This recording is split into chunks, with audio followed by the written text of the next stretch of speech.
Hey there, my name is Nicole Young. I'm a self-taught developer, tech content creator, and someone that used freelancing to gain the experience I needed to break into the tech industry and earn money while I learned. And today, we're going to talk about 5 things that you should be doing if you want to get into freelancing as a beginner. Ready? Let's get into it. The first thing that you want to do is to narrow your services. Now, I know it might be counterintuitive to only offer a few focused services when you're just getting started, especially if you have a lot of skills that you want to show off.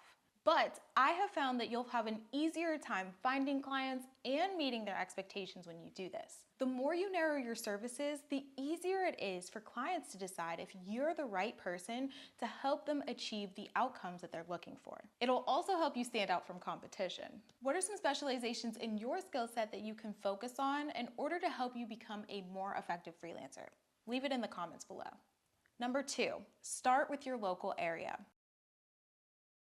The question that I get most often around freelancing is, where do I find clients? This process might look differently for everyone, but here is exactly what worked best for me. Start in your local area.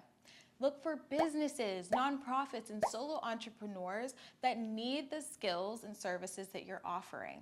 Then reach out to them.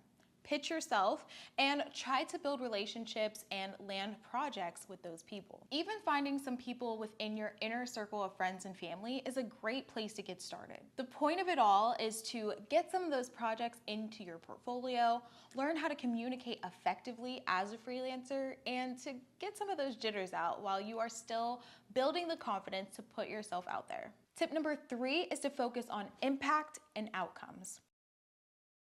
Now, we don't have enough time to dig into pricing and all of those things in this video, but one tip that is going to help you to market yourself as a freelancer and come up with effective pricing for all of your services in the long run is to focus on the impact and outcome that you're bringing to your clients instead of just the skill sets and tasks that you'll bring to the table. Let me explain that using an example. Let's say you're a web designer that creates beautiful websites for your clients. Instead of talking about your services using the amount of web pages that you're going to create, or the nitty-gritty about your process, or even the software and tools that you'll be using to do the work, instead focus on the benefits that your clients will receive from the work that you do.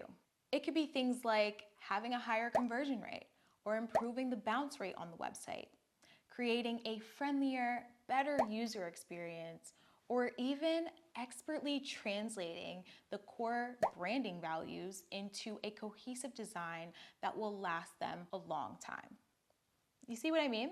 One thing that I've learned is that clients don't necessarily care about your process or how long you've been doing it, or even a lot of the technical skills behind the services that you offer. What they do care about is that you're going to bring them the outcomes that they are looking for to improve their business processes. Tip number 4 is to continue learning.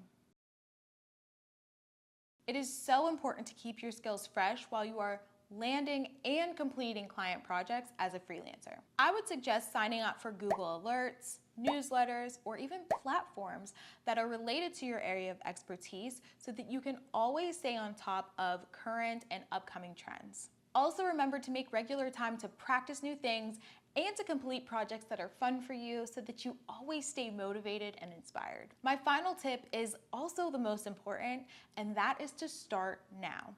If you are someone that wants to get into freelancing, there's no better time than today.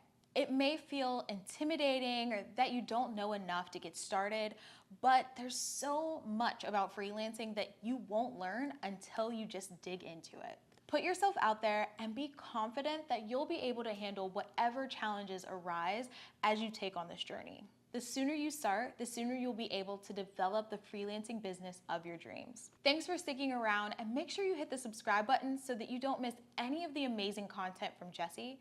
And also check out my channel for more on freelancing and tech vlogs. Love you, rooting for you, and can't wait to see you in the next one.